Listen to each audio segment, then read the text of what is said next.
gotten down off his horse on his statue and is on his way here,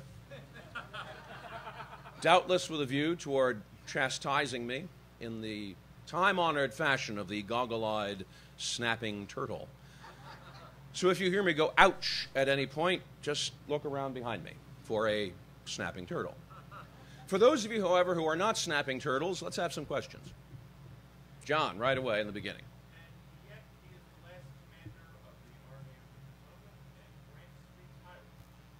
He is indeed the last commander of the Army of the Potomac. Although Grant's initial instinct was to replace him. And to replace him with, of all people in the world, Baldy Smith. Well, that would have had an interesting twist on the overland campaign, now wouldn't it?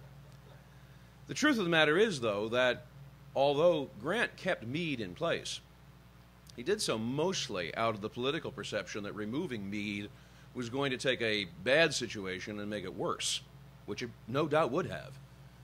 Grant, coming as he did from the west, already had the hackles of people in the Eastern Army up, and to have decapitated the commander of the Army of the Potomac and take it over himself personally was probably the worst advice he could have hearkened to. On the other hand, what is true is that once the overland campaign jumps off, Grant treats Meade more and more like a fifth wheel, and Meade himself more and more complains about becoming a fifth wheel. Particularly, he was incensed that Grant would grant favored status to Phil Sheridan and Sheridan's judgment over the judgment of himself, George Meade. So Meade does, in fact, stay in titular command of the Army of the Potomac, but in terms of effective direction of operations, after several weeks of the overland campaign, that had clearly become the task taken up by Ulysses Grant. So he's there, but on the other hand, so is the figurehead of a ship. That doesn't mean the figurehead is in command of the ship. Yes? It would seem that it would have been advantageous to Grant keeping Meade on, too, for administrative purposes. It saved him from having to do all the administrative and organizational duties of an Army commander. He simply took over doing most of the operational ones. Well, that was one of the rationales that Grant articulated, although Grant himself had never had much hesitation about lopping off branches he didn't particularly like. The most dramatic example being that of John McClernand during the campaign, the Vicksburg campaign. Whatever Grant's actual motivations for keeping Meade in this anomalous position were, certainly Meade was not in the slightest bit happy with it. And to read Meade's correspondence for the balance of the overland campaign is to read the correspondence of a very, very disappointed man indeed. Yes, back corner there.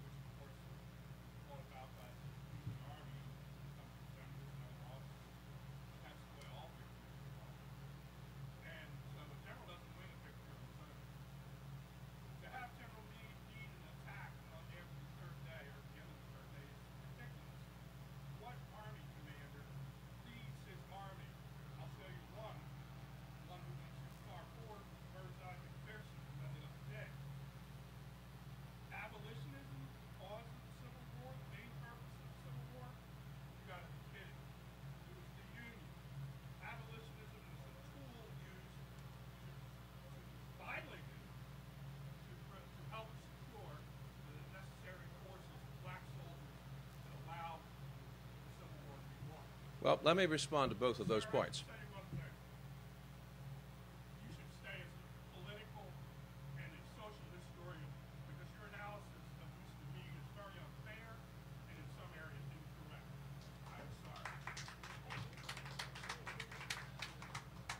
Am I allowed to respond now?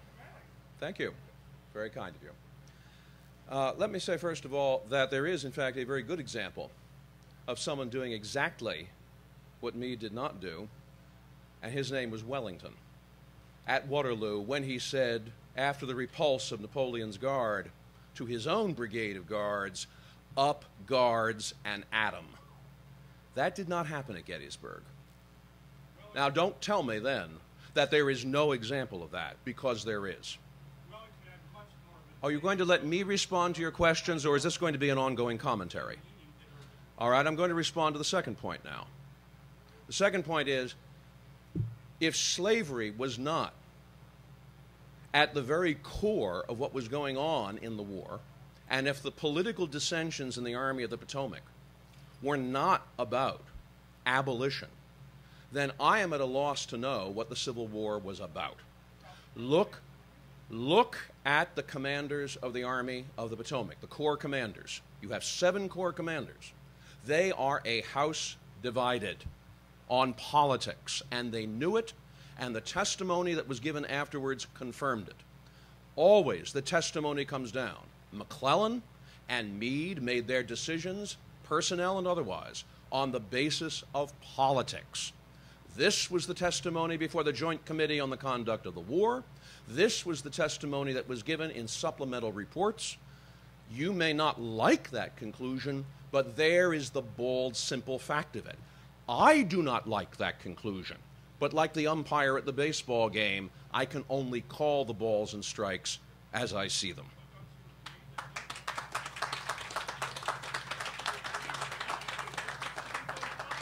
Excuse me, but there are other people.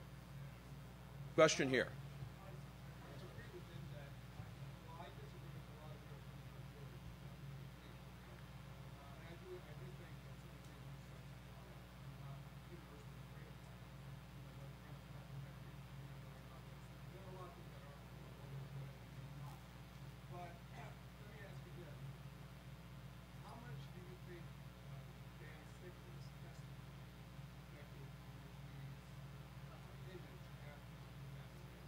Well, I think it did a lot of damage, not because Meade was telling the truth, or rather because Sickles was telling the truth. Dan Sickles told a different story to everybody about everything whenever you asked. He even told different stories about his birth date. So there is no sense in which I am advertising Dan Sickles as an alternative to George Meade.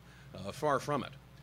On the other hand, Sickles very quickly got the ear of the political leadership in Washington. First Lincoln, then the Joint Committee on the Conduct of the War. And he told them exactly what they were afraid that they were going to hear about George Meade. Now, was he playing up to them? Of course he was. He was an unscrupulous shirker of a scoundrel. That was Daniel Edgar Sickles. Dan Sickles was the kind of man that when you shook his hand, you had better count your fingers afterwards. So this is not an endorsement of Sickles by any stretch of the imagination. But even though Sickles was unscrupulous to a T, he was the one who got the ear of people. He was the one that got the word into the press. And unhappily, George Meade never had a chance once that horse was out of the stable. So he was pilloried in the press, pilloried before Congress, and I think unfairly at least by the lights that Dan Sickles wanted to judge him. I think, however, that the follies of Dan Sickles should not disguise to us that there were, in fact, problems with George Meade's leadership at Gettysburg. That it was not as bad as Sickles made it out to be does not mean that we then fall off the other side of the donkey and assume that it was ideal. I think there were problems with both Meade and Sickles, and I think probably there were some problems with a few other people at Gettysburg as well. Now, I think we ought to do one more question and then call it quits. Gentleman here has a question again. He was given a posting as the commandant of one of the military occupation districts during Reconstruction, went home to Philadelphia and died in 1872. They gave him a nice funeral. That was about it. All right, thank you.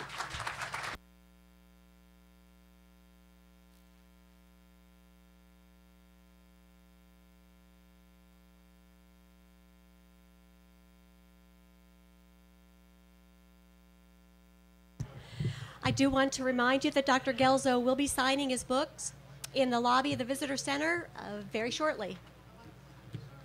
Please stay with us. Our next speaker